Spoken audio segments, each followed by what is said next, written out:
Well, witches, grab your goat, grab your knife, because it is time for the Witches Movie Coven. Indeed, get something to drink, sit back, relax, and be prepared to laugh, to cry, to possibly get hexed. Less of that tonight without though. I'm glad you came. I am Patti Negri. I am one of your hosts. You might know me from Ghost Adventures, from the Witching Hour, from events all across the world, me and my goat. No, I never bring my goat. Everybody else brings their goat. I leave my goat home because I'm a bad mother. Happy Mother's Day. And that's well, happy Mother's Day to all the moms out there. I'm going to stop rambling now. I'm going to move this on to one of my co-hosts, Richard-Lael. I am Richard-Lael. Richard-Lael is one name, not two. If I were just Richard, I would be a... I am known as the gentleman psychic. I'm a psychic and a medium. I used to be a psychic and a small, but I gained some weight. Unlike other psychics here in New Orleans, who are all doom and gloom or love and light, I am a happy medium. With that, you have maybe seen me on Ghost Adventures. You have definitely seen me on Witches Movie Coven. Sometimes you see me on Scared and Alone. Sometimes you find me at University of Magicus. I am so easy to find. Thank you very much. And he is. Let's go down to the lovely Jason. I'm Jason Mankey, the Llewellyn author. My book, High Priest Raymond Buckland, the Father of American Witchcraft, officially drops tomorrow, which is why I made everybody watch this terrible movie tonight. Okay, thank you. Heather. Hi, I am Heather Greene. I'm the author of Lights, Camera, Witchcraft, and I forgot to grab it. Here it is again. Here it is. This is my beat up copy, as you can see, with all its notes. It is the critical history of witches in American film and television. And I am also an editor at Llewellyn Worldwide, and I work with wonderful authors like Jason and Patti and our guest tonight, which I won't surprise anybody, but Dorn, all wonderful authors.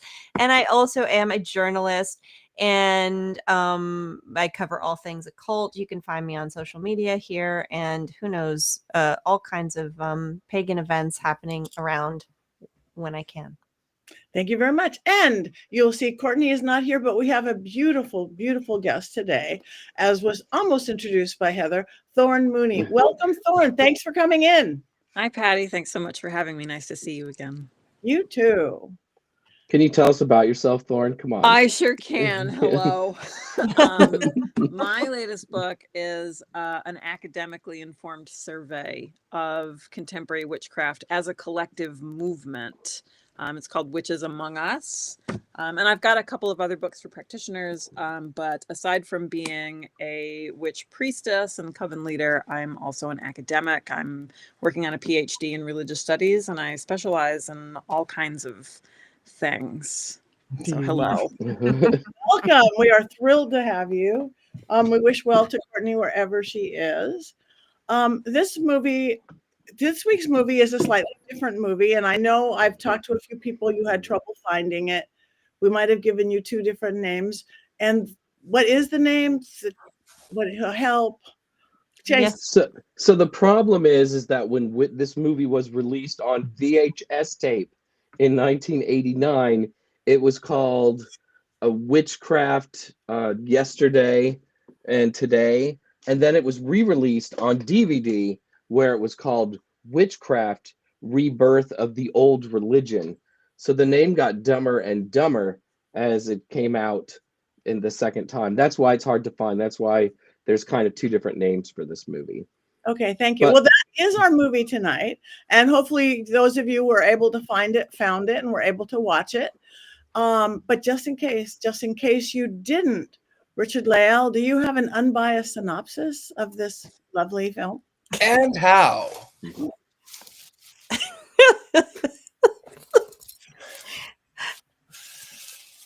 So, a fern tries to escape for an hour. The fern wiggles for an hour.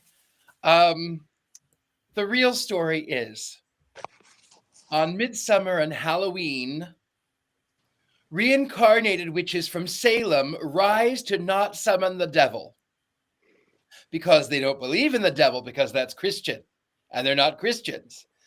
And then they get naked and there's lots of boobs and butts. Lots and Boobs lots and and lots of butts. boobs and butts. Boobs and butts. But there's no Boobs and butts. sacrifice, because that's not what they do, because there is harm to none. And it is not Courtney Buckley, but Raymond Buckland. Just so you know, just so you're clear, that is what it is. This is 1989. And he says a bunch of words, mostly about witches. And he is between, there's another one. And then they do more naked dancing, and then they do some grapevines, and then they do some raising of the sword and some salting of the salting of the table and the pouring of the wine and the horny god, horned god, and there's another fern, and then he says, "So mote it be," and that's sort of the end of the film. Thank you. Thank you very much for that, Richard-Lael. Now, we're all very clear on that. As always, you just get us from beginning to end. But just in case, there might be a couple things that Heather may pull out for us, because she is Heather Greene. Do you have 5 things we should know about this film, Heather? Yeah, I have some things. I'm going to add a little bit. I'm sure that Jason, having written the book about him, can probably detail more. But I'm going to try to introduce a few extra ideas for you guys to talk about. But I do have to say, Richard-Lael, that was probably my absolute favorite synopsis you've ever done. I think the ferns, they did it. That was over the top and perfect. So it was Raymond Buckland between the two ferns. I think that would be the next movie we need to make. I love it.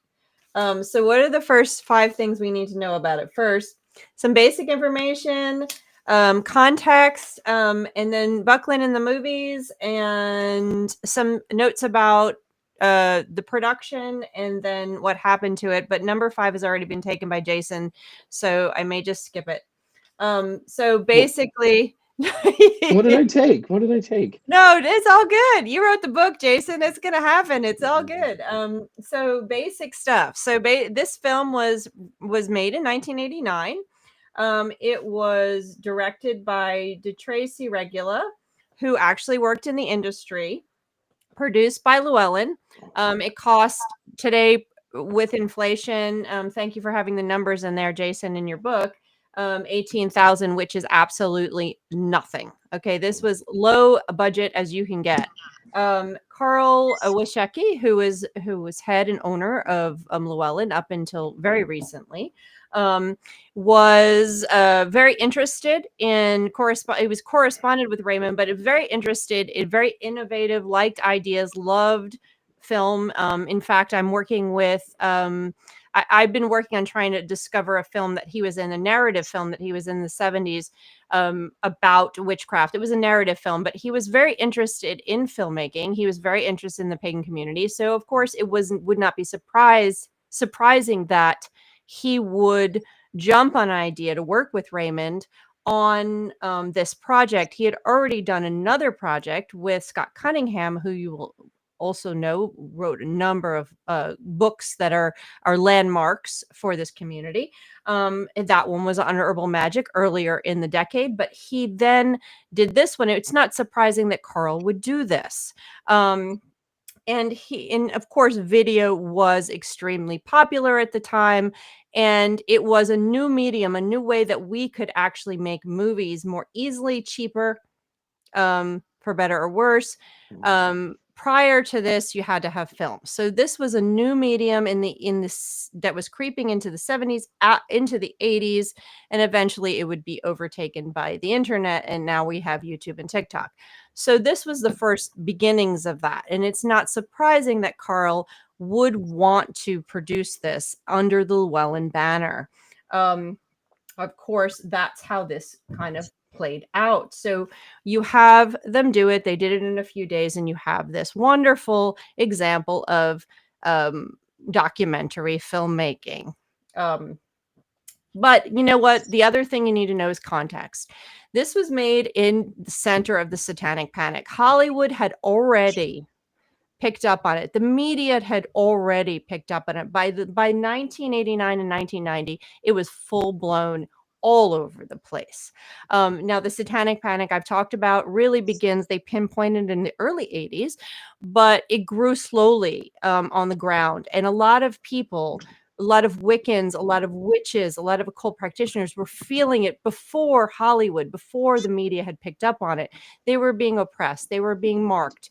And because of that, a lot of those folks, those witches and those Wiccans who had been practicing since the 60s and 70s were starting to emerge out of their broom closets. They were coming out of the stage, I like to call it the Aries and Taurus stage, where they were sort of out of the emergence stage of the community and now saying, here's our voice. They get to that Gemini stage. That's how I kind of look at it. And they get to the point where they're saying, no, we're not devil worshipers. We're not part of the Satanic Panic. We're not doing stuff to children. And so you see a lot of this happening. There were a number of appearances. Buckland himself, Cunningham, appeared on television. You also had other documentaries. One of them, the most common one people cite, is The Occult Experience from 1985 that has a number of practitioners in it. So you have this emergence, this public emergence of these figures. And a lot of these are people you know. And the reason you know them is because they were emerging at this time to speak out against the Satanic Panic, if for no other reason. So this fits into that era. So number 3 is Buckland in the movie. So Buckland, I just have to say, this has nothing to do with this particular movie, but it shows Buckland's interest in movies and this kind of media. Is he is actually marked as the first person who is cited and noted as being a advisor to a narrative film. Now, he probably was not the first one. I would wager to guess he was not. Paul Huston was in the industry prior to him, and his book was used throughout the 70s. And I would say Anton LaVey was probably there before as well. But they were never noted. They were never cited as being advisors. Buckland is the first. The movie is Necromancy. We did this before. You've all watched that wonderful 1970s film. It had Orson Welles in it. You guys remember it? That one was Buckland did advise it. He did try to be in part of films. He actually wanted to do Macbeth.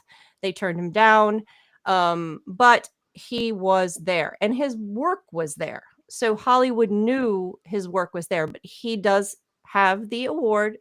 There it is. He does have the award or the notoriety of being the first occultist that we know to have advised a film, a narrative film. So number 4, I'm going to talk about the production. Now we can, I'll get to commentary on the production later, but just in the interest of facts and is that just like every production, things go wrong. Lots and lots of things go wrong. And Jason does a nice job of laying out some of the fun stuff in his book, the things that go wrong. And one of the more tragic things that went wrong is Buckland actually wound up with a really bad back problem. And when I say really bad, apparently he had discs that were slipped or that it was that bad. And if you had problems with your spine, you know how bad I'm talking about. So one of the reasons most likely that Buckland doesn't move throughout the entire film is that they propped him up into the chair and said, don't move, just talk, because he couldn't. Jason, you're going to say something? So I interviewed the director of the film and I asked her about that and she doesn't remember it. It was just planned that he would sit there and not move. So, and you know what, that goes with the commentary, that he wanted to be sort of like that Vincent Price, Orson Welles figure, Yes. just sitting there. So yeah, so they might have planned it, but he also had the back problem. So who knows what the lore is, but he did have he was Yes. apparently in severe pain at the time. He had to guard the fern. That was He the most important. the fern that was moving throughout the whole thing. So there's a lot of commentary where I have lots to say about the movie as far as its production value, but I think it's notable to say he did have a back problem, but he kept going. There were a lot of other issues. as there are in every film. The people walked in on them when they were filming, when they shouldn't have been there. Lots of stuff. But it is also good to know that most of the people in this film production crew, as well as the people in it, were all witches and Wiccans, with the exception of a few, which is nice. Rare in terms of narrative films, not rare in terms of, films like this. And other ones like this. And as Jason said earlier, what became of this movie? Llewellyn re-released it on DVD in 2005. Why? Probably because it is essentially a relic, a piece of Wiccan and witchcraft history. It is no more than that, to be honest. But to have it accessible to people in a museum capacity, to have it be in the museum in Ohio, to have it accessible, to see a piece of witchcraft history, to see a piece of the building of this culture, of this community, and that's where it sits. So the release of it fits into that. It's now in DVD and it's now in YouTube. So that is the origin and where it is. And the Buckland Museum in Ohio is where you can find a lot of this stuff, if you're curious, as well as a lot of these other pieces. Buckland has a YouTube channel. You can go on there and see a lot of these other that's a DVD. If anyone doesn't know what a DVD is, that is a DVD right there. And there's some people out there that might not know what a DVD is. For sure. Yeah. So you can go to the Buckley Museum on YouTube and see some of this stuff as well, because they post a lot of these interviews and old stuff there. And you can see Buckland and Cunningham and Selena Fox and all kinds of stuff from this era. So there you go. Thank you. Nice. Thank you. All right.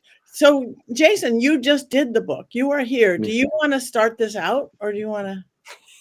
Well, His favorite film ever. It is my favorite film ever. It is the documentary to end all documentaries.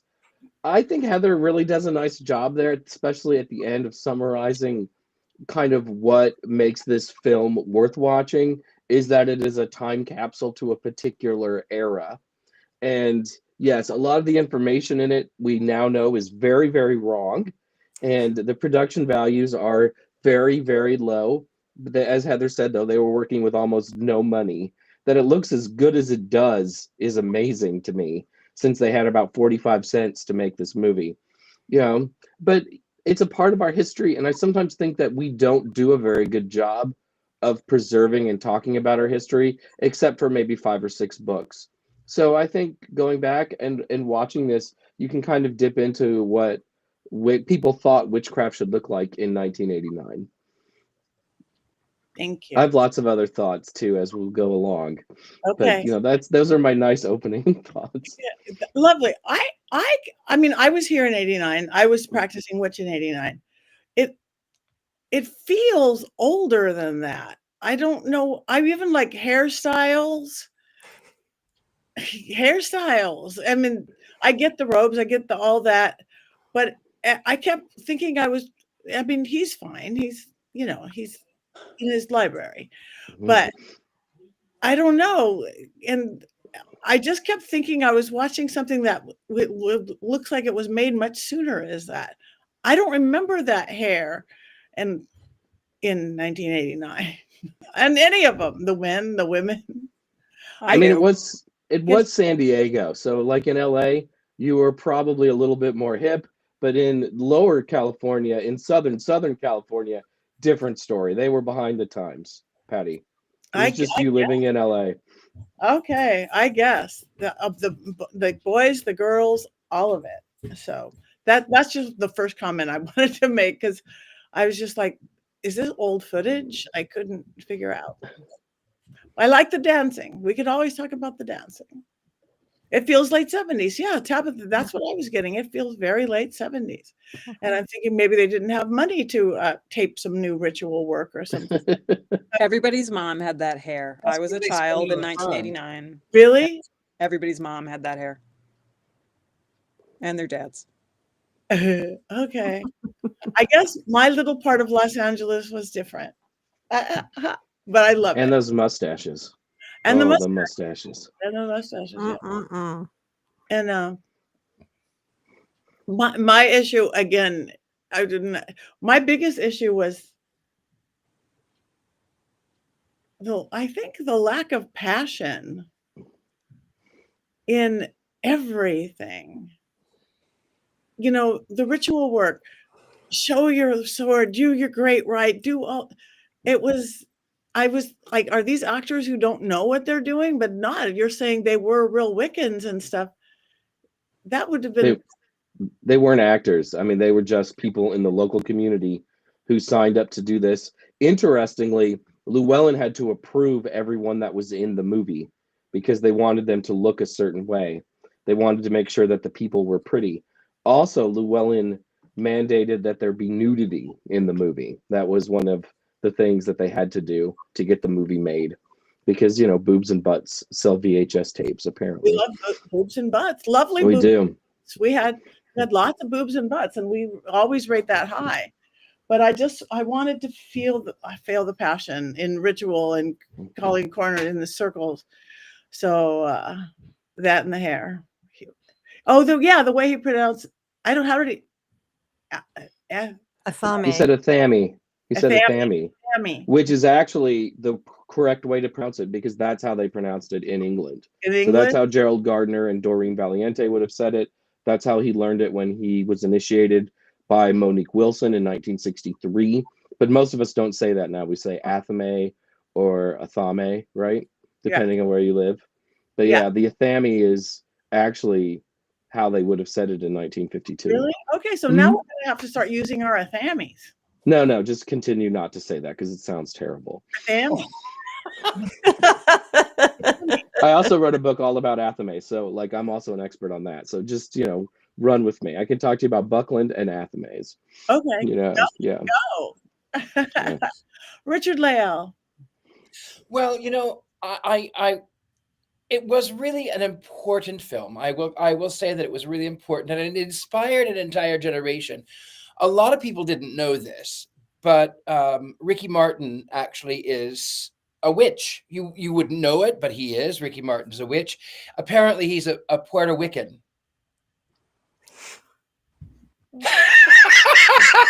Oh.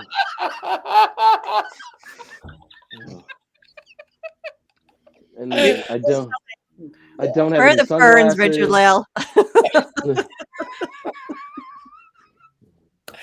Yeah, it was a little bit like listening to someone read the encyclopedia. But I will say that it was fascinating to watch from 1989, and it did make me want to read Jason Mankey's book. So I wanted alternative media to understand a little bit more about Raymond Buckland. Yeah, it does make you want to read your book. So that's good. That's why we did this. So we all Thank you.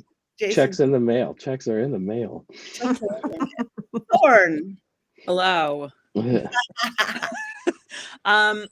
I want to echo what Jason said about how I think that it's really easy, especially for people who are new to practice, who've started practicing in the last decade, how important context is, right? It's very easy to look at this and be like, he's only talking about Wiccans, or we don't even believe that, right? But you have to consider when this film came out, who's involved. And I think that we actually don't know our history very well. I see that in everything that we kind of say collectively on YouTube, the books that come out every year. I think that we have assumed that we have moved past our history, so now we don't spend time with it. And this is one of the ways that you spend time with it, is by consuming bad media, right? And considering its context. Thank you.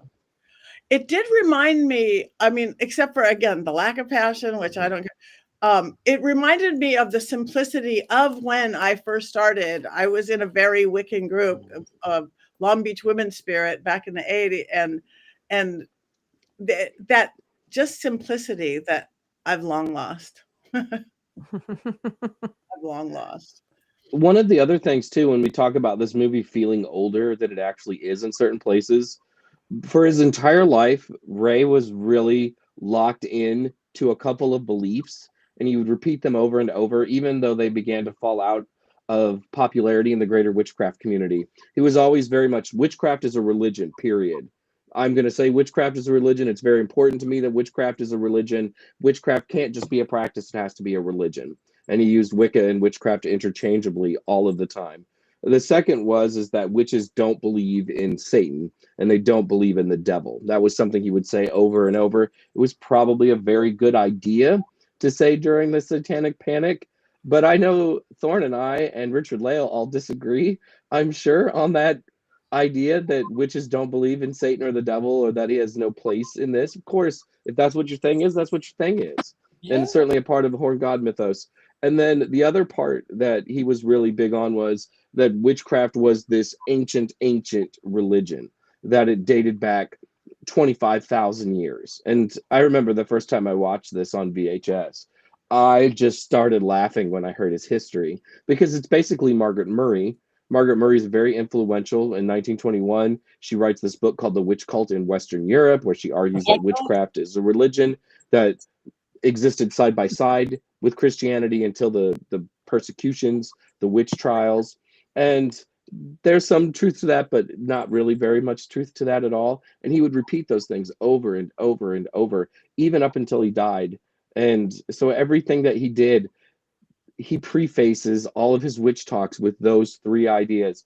And that's basically the first 30 minutes of this film, is him saying that over and over and over. And as Thorne and I were texting today, talking about how often Christians can have sex. I mean, I love the idea that witchcraft had to become a religion. Well, it had to enter the public eye so that people could have heteronormative sex very politely. Mm-hmm. Thank goodness. I mean, you could only do it like what, 30 days a year, maybe 4 days a year or something, Mm-hmm. according to Ray's long spiel about it. You know, And it's the like people rebelled. Yeah, this is about witchcraft. Get to the witchcraft. Stop going on and on about this other crap. And I think that's probably the biggest problem with this movie. It's just Ray talking at you for 30 minutes. Isn't it interesting, though, that he tells us that Margaret Murray has been debunked, and then he spews Margaret Murray? Right. Mm-hmm. Yeah, that was very interesting. Right. Well, and again, kind of echoing what I was saying earlier about history, we, right, and I know folks who are on TikTok and Instagram and other platforms know this, we dunk on Margaret Murray all the time while simultaneously spewing Margaret Murray. And we don't even know it because nobody has read Margaret Murray. I can't blame them, though, for that. It's hard to read Margaret Murray. Certainly well, not then an you enjoyable... don't get to dunk on her. True. I've read Margaret Murray. I can dunk on her all I want, but most people haven't. Yeah. So I want to talk about the production values, since that is, you know, I've watched a lot as a historian. I've watched a lot of that's fantastic. And I'm just going to let those pictures go by because they're so great. But I watch a lot of bad movies. In order to know what good movies are, you have to know what bad movies are. And I don't have a problem. And I think, no, I didn't say that yet. I have not said that yet. I did mind this movie.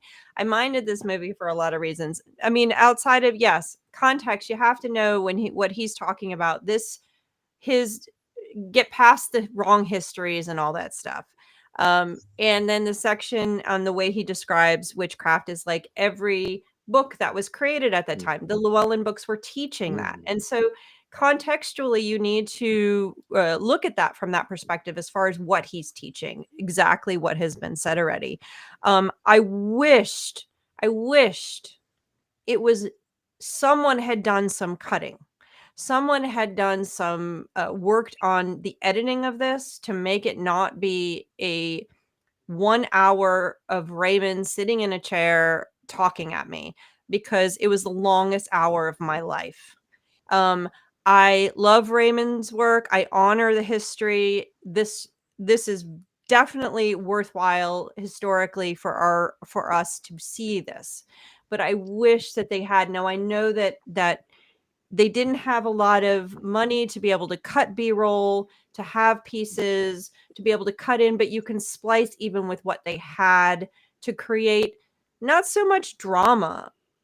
You don't want to create drama of narrative film. You don't want to create the craft. Although this is the interesting part, is that this is totally film nerdy, but the way we consume media changes by our age. So if you're used to watching films from a certain decade or even a certain culture, you're used to that. So it's difficult to watch other things. So people today, younger people who are used to consuming not narrative, but documentary films the way they're done today, in our current culture and our internet culture, will have even more trouble with this movie. And that's the problem I have. I wish even then it is slow. Even for that period of time, it was slow. And I just wish somebody had used an editing machine and spliced some things in. It was done in 89 and 90. That was not difficult to do. They didn't have to use film splicers. They didn't have to have cutting room floors. They were still working in video. I was editing at this time. I was working in a production company. And in fact, I made a 10-minute Wiccan documentary myself exactly at this time, which cannot be shown because the people in it are not out of the closet.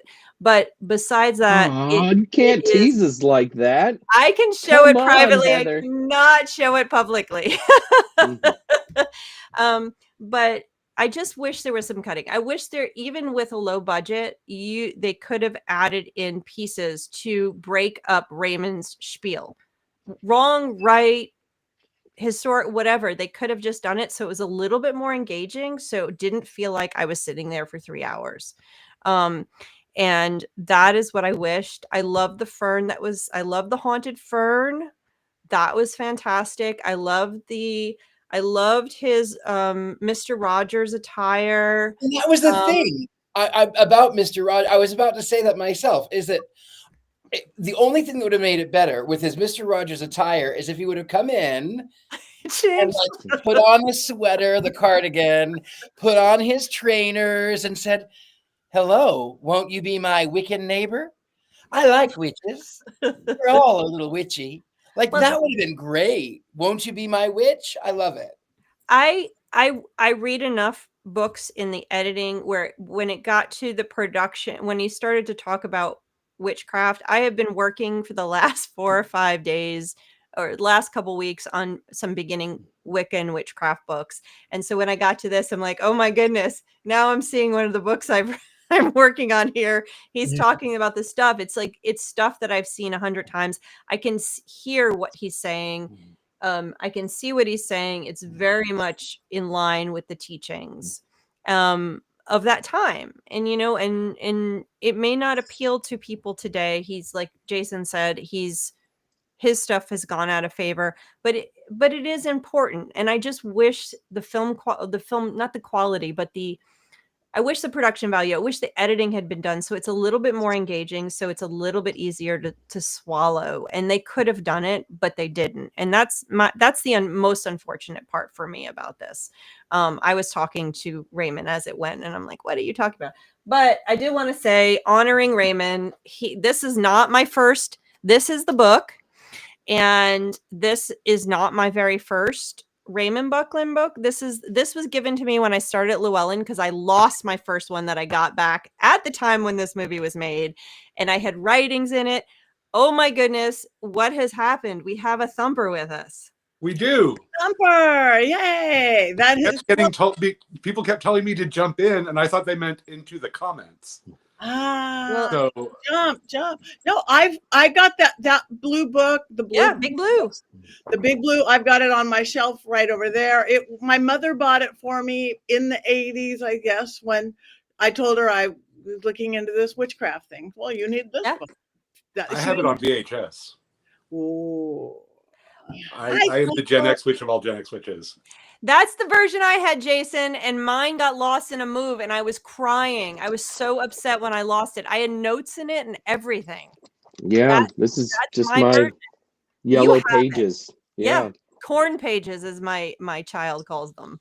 Yep. Yeah. Very flip through. There's And the my- purple. Yep. yeah, it's classic. The first edition of this, on the back, it said that Raymond spent much of his life pubically defending the craft. I mean, technically. He did say to touch yourself. Yes. I do have one thing about this too that I wanted to talk a little bit about. So I'm not Wiccan. I'm not. However, our friend Brandy, my friend Brandy, that you have met once or twice, Brandy is a Wiccan. And she is one of my dearest friends. And in about, well, it would have been a little later than, it would have been later than 89, maybe about 91 or 92. But I grew up as an evangelical Pentecostal, and I only knew the church. I only knew evangelical Christianity.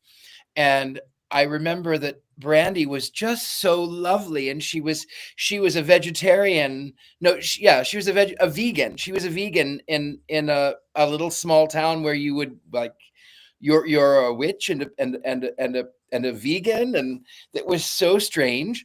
And I remember she had this little 1980 something 82 Chrysler K car, the little square convertible with the wood grain paneling. And she had on the back of her car, she had "My Other Ride is a Broom" bumper sticker. And I remember being an evangelical, being somewhat aghast by the fact that her other car was a broom, and she would laugh and she would say, "Well, we don't really talk about my religion unless you're interested. We'll talk. If you have questions, we'll talk. But we don't really proselytize." I said, "But you have your other ride is a broom. I mean, it's kind of funny." She said, "Yeah, well, people thought, like, people think a lot of things about it, but you know, I'm a Wiccan, and we're witches, and I just think it's funny."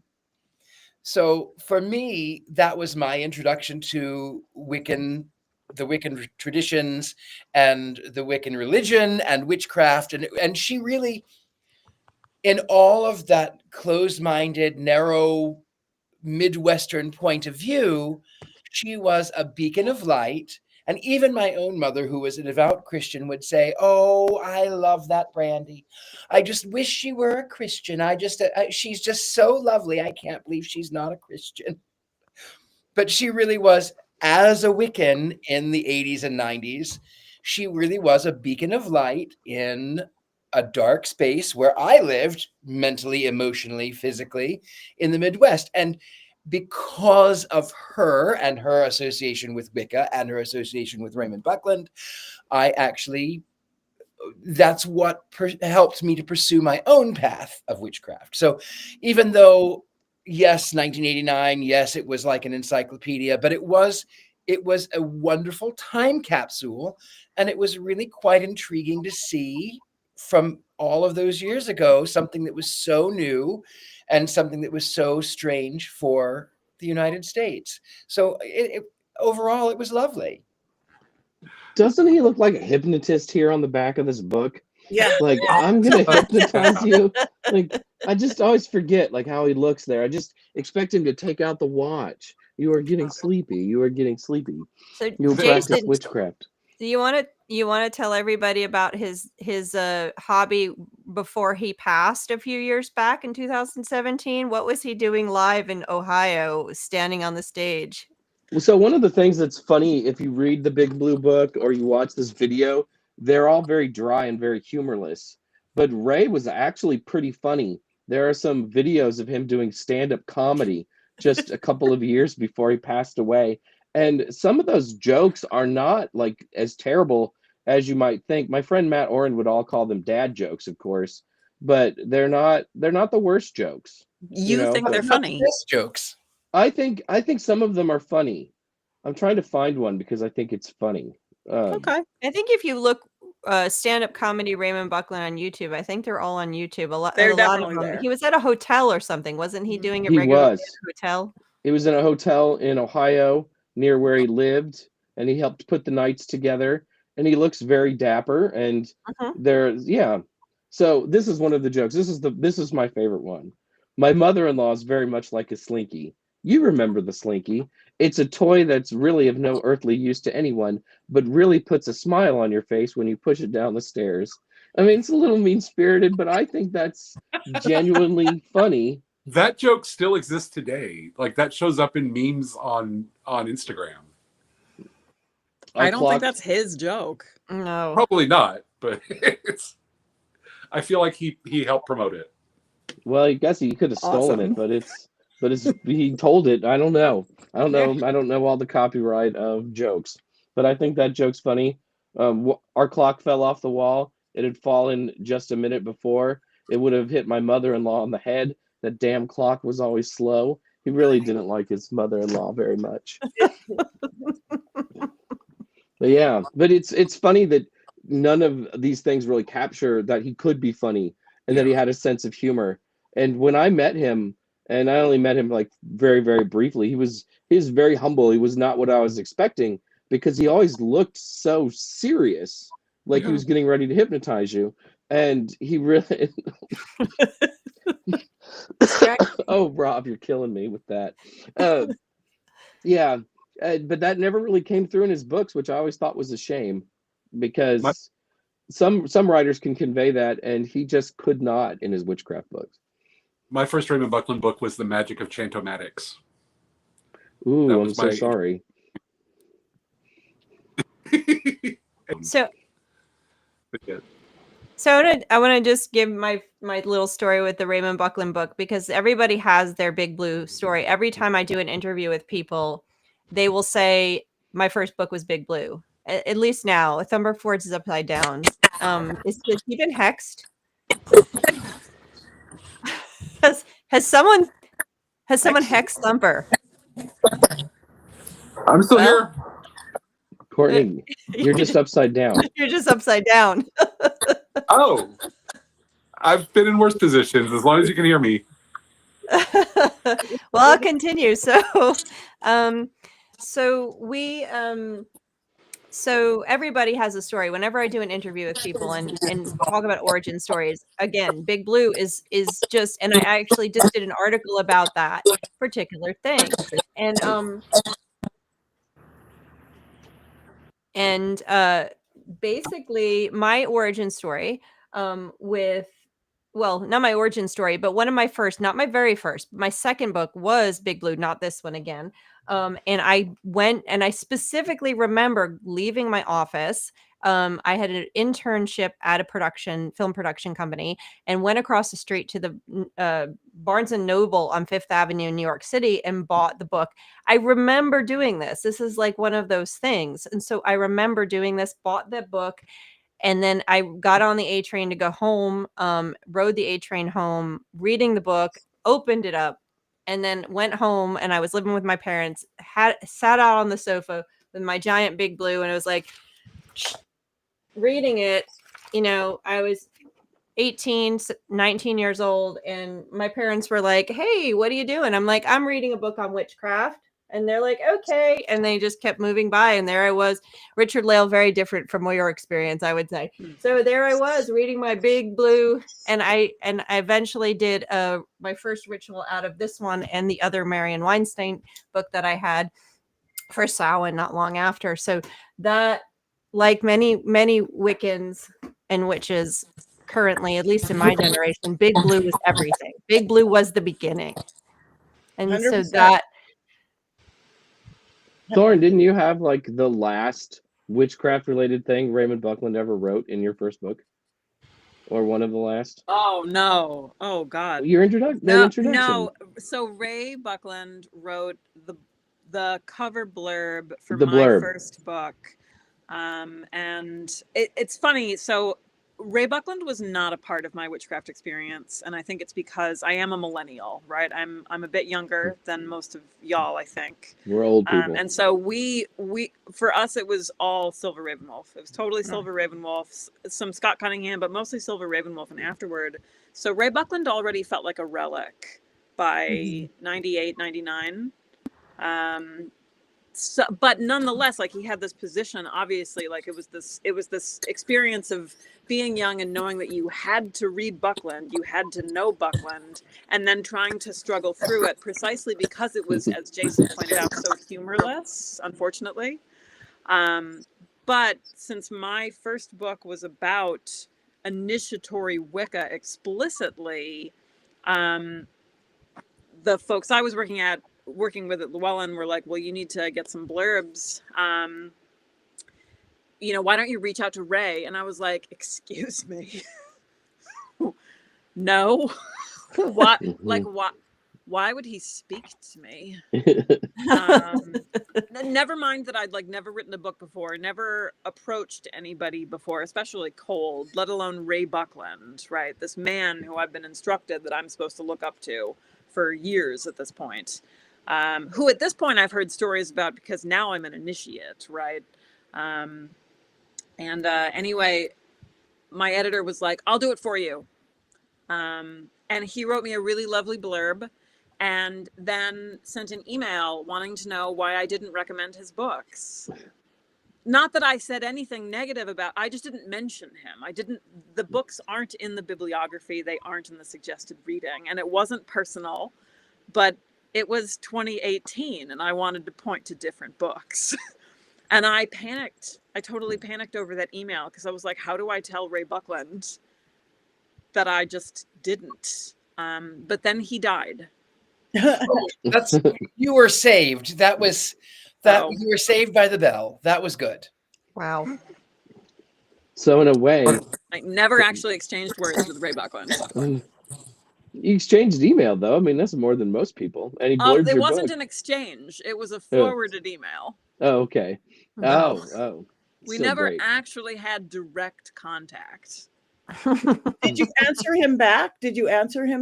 No, I called my therapist and I stared at a wall for a few days and then he died. Well, we know who's hexing in this one.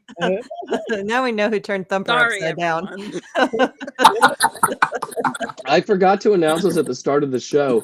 We're giving away a copy of the book tonight for the best comment in the chat. So I think at the end of the show, we'll be voting, and you all can vote with us on the best comment in the chat. So you have a few more minutes to write funny comments. And now the pressure's on. So chop, chop. The heat is on. Yeah, the heat is on. We don't have Miss Courtney. Jumper, did you have anything with the movie before we move on to comment? No, very loud. I'm okay. I am suffering from technical difficulties, so I'm trying to make as like little waves as possible. Okay. All right. Well, does anybody have any quotes from this fine film? I have a quote. Okay. Touch your right nipple, touch your left nipple, touch your genitalia, touch your right nipple again. I mean, that's the best quote. I liked his criteria for being a Wiccan. Oh, do it. I made a list. Oh, you. This is the key to being a Wiccan. I'll read them all to you, but then I want to talk about one of them in particular. Prep and use of meeting place. And then he has to spend 5 minutes talking about what that means. 2, service. He never tells us to what or why. Celebration of festivals. Belief in a deity. Reincarnation and retribution. Those things are paired together. I think that's interesting. And then, of course, adherence to the Wiccan Rede. I have so many questions about all of these. But they're so... What tight parameters, Ray Buckland. This is why I couldn't put his book in my book. Sorry, everybody. It's from a different age. It's from a different time. This was the Panic. witchcraft. He came out of the 50s and 60s and evolved through the, you know, it was a reactionary movement as much it was a birthing of a religious movement. So I really felt that in the 90s when I joined an initiatory Wiccan group, is not coming from a culture where I felt that I needed to be reactionary, that I felt there was a lot of reactionary elements in the practice. So you see all of that. You see the 60s in it. You see the 70s in it. You see still the 80s reaction to the satanic panic in it. And that's what it was. I remember being there at that moment when the Ray Bucklands and Scott Cunninghams were sort of fading out, and the Silver Raven Wolves were coming in, and I had Silver Raven Wolf. Those didn't get lost in my moves. I still have the original ones I had in the 90s from there. So I can totally see that bridging that Thorne's talking about, and why your generation wasn't able to grasp, not grasp, that's the wrong word, but work with this one as much as they did with Silver Ravenwolf's books. It was a total generational change. Even as a Gen Xer, like my favorite 101 book was Ravenwolf's book, because it was so much more personal, and that was new. Really, everything else had been sort of an instruction manual, or even earlier, just sort of a collection of rituals. And Silver Ravenwolf's book was like, then I go to this thing and I have magical stuff on, and then these things happen, and then I do magic at my house all the time. And it made witchcraft feel much, much more alive, which I think is now the prototype for how we write books about witchcraft. Totally. But before, it was very much just sort of clinical. And I think Ray was one of those very clinical writers, which again, I said, is a shame, because he had that really great sense of humor that he never quite put into his books. So on the movie, why wouldn't they put that life force into their rituals and things? That's just bad directing or bad acting. And they weren't acting. They were Wiccans doing ritual. And you know what? People always say to me, Patti, when I do lectures on narrative film, they say, well, when is somebody going to do an actual film about Wiccans? When is somebody going to do a film? And I say, you know what? If they did an actual film, if they actually filmed us what we do every day, witches and Wiccans, it would be the most boring movie you'd ever seen. There he is again. He keeps showing up in this episode. So we have proof is, if they just filmed us doing what we normally do, we're not very exciting. Now, and it is possible that they were also very nervous to be on the camera. Absolutely. So, you're not going to get the power you get in a private ritual in front of the camera without actors, I think. And they did this in just 3 days. I mean, they only had 3 days to do this. I mean, it was very quick. I think it's also worth noting that any marginalized group, if they show any kind of emotion, the dominant groups get nervous. So there is something kind of very low-key about it. Like, let's keep everything under control. Let's be constrained. Right, like the man is fabricated a PhD, right? Like, he's trying to present himself as an academic, and these people as being perfectly respectable, just like you. Look at all of their mom hair, right? Like, this is very deliberate. Yeah. He had a PhD from the Universal Life Church. That cost back then $24.95. I mean, that's an investment in education, Thorne. Yeah. My PhD goes to another school. You wouldn't know him. I am a minister of the Church of Universal Life. So am I. Aren't we all? I'm not. I'm a spiritual humanist and a nomian. Those are my 3 online ordinations. We need a Church of the Goat. Ooh, we do. I think it's time for the movie minute, though. As do we have one? No, of course we do. Oh yeah. Yeah. Yeah, I'm hearing all these. It must be very haunted movie. So we have no quotes. We had Richard-Lael's quotes. So we are so ready for the beautiful movie minute, Mr. Mankey. Now, of course, it would be easy to dunk on this movie by myself for 3 or 4 minutes. Clearly, the production values are minimal, and the people involved are not master thespians. But there is an earnestness to this film that I think should be appreciated. Nearly everyone involved was a witch, and they were making this video for witches. In 1989 especially, that's a very lovely thing. It's true, though, that there's not a lot of witchcraft in this movie. Buckland drones on and on for the film's first 30 minutes, blathering on about witchcraft being a religion, which is not believing in the devil, how Christians were only allowed to have sex 4 days a year, and even then, they could only have sex if the moon was waxing in the first quarter. And yes, that history. Even in 1989, a lot of it was absolute nonsense, but in fairness, It was what many witches believed at the time, and all that malarkey was repeated ad nauseum in books, including the books written by a certain Raymond Buckland. There's not a break from Buckland's speechifying until we get to the 27-minute mark, where we mercifully get a bit of the Charge of the Goddess and some boobs. This is a witchcraft video, and it took 27 minutes to get to boobs. I think everyone involved should be just a bit embarrassed, and that the script should have gotten to the boobs much, much faster. But just imagine being a solitary witch in 1989 and renting this movie from the video store. For you younger viewers, those were real things we used to have to do. This movie might have been the first time you'd ever seen actual witch rituals performed by witches. And I will admit, with the colorful robes, the dancing, and the slightly irritating folk music, this is exactly what many of us thought Wicca would look like and feel like way back then. For good or for ill, the ritual segments were like Llewellyn book covers come to life.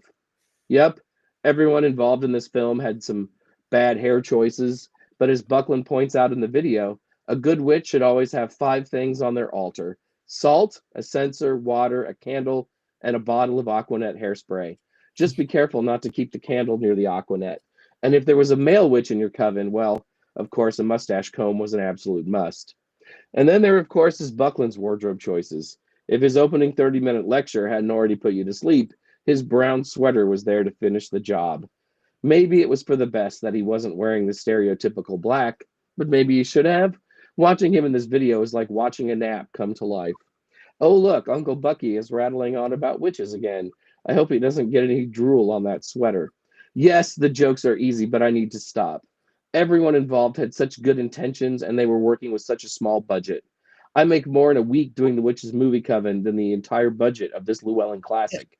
No one in the witchcraft world in 1989 could have foreseen how far we would come as a community. To think, here we are today, 35 years after Buckland's video opus, with witches from around the world all gathered to make fun of this very special video. That's a pretty great accomplishment right there. And due to time limitations, I have only been able to touch briefly on the basics on this movie. There is, of course, much more to witchcraft yesterday and today.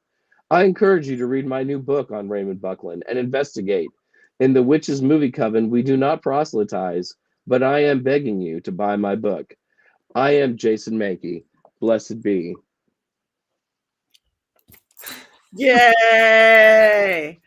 That is beautiful. That is my favorite scene from the whole movie, when he gets done and he picks up a copy of Gerald Gardner's Witchcraft Today and starts thumbing through it. I lose my crap every time. I find that hilariously funny for some reason. It's just so awkward and weird. Oh yes, thanks for watching my video. Now we'll read this book. Masterpiece Theater goes to witchcraft. Yes. All right. We have one thing to do yet. We vote. Wands up, wands down on this classic film. I don't know what that means. This is how we vote. Is it good or bad? Wands. What do you do when it's bad or good? Wands down. And you could do a halfway, 2/3, 3/4. Okay. I was like, if it's a wand, it'd be symmetrical on, but anyway. Yeah, I'm ready. Yeah. We get creative with our wands. Okay. Should people watch this movie or not? Oh, that's a different question. Oh, yeah. Okay. Of course. Yeah. I'm doing wands down for the movie because it's really bad, but if I just do it as a historical piece, I'll do it up because we need it, but it's a bad movie. The question was if we should if people should watch it though. Well, it's just wands up or wands down. It's not specific. Okay. It's not specific. So I'll be in the middle. All right, everybody. I'm really neurodivergent. Robert Hicks was not wrong. It was like being back in school with a teacher droning on. Yeah. It was terrible, but you should watch it. Yeah, exactly. It's terrible, but it's a good piece of history. I'm really literal. This is our first wiggly wand film yet. This is our first wiggly wand. Touch yourself. So, all right. Well, it is about that time. Anybody have anything they want to talk about before we howl at the moon and cackle? Rob, do we have any contenders for best quote of the night? Are we going to vote on one of them for a free book? Or maybe I'll just go back through this and pick something out. Oh, Yeah. that's my job. Your Well, job. that's rough. Rough. That's rough. Well, do you know? Oh, next week while Jason is scrolling to find the fabulous quote. Next week, what are we doing, Heather? You're our Oddity. Oddity. The movie Oddity. So we're changing it up again. Okay. The movie Oddity. You guys check it out. Watch it. It's obviously available somewhere because we always check that out. No, he is not already. Jason, Lisa, he is working on it. I can add also is that we have Mystic South coming up in July, and I talk about that every week. But the schedule was just released, so if you're interested, you can go get join and look and see what's there.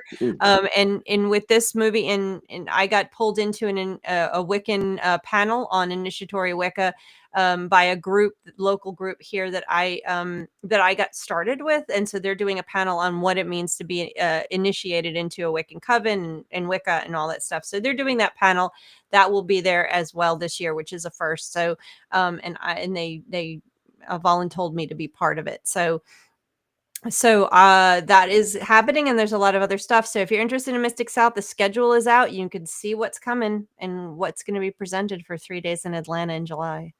Thank you. So you guys check it out. Like us, follow us.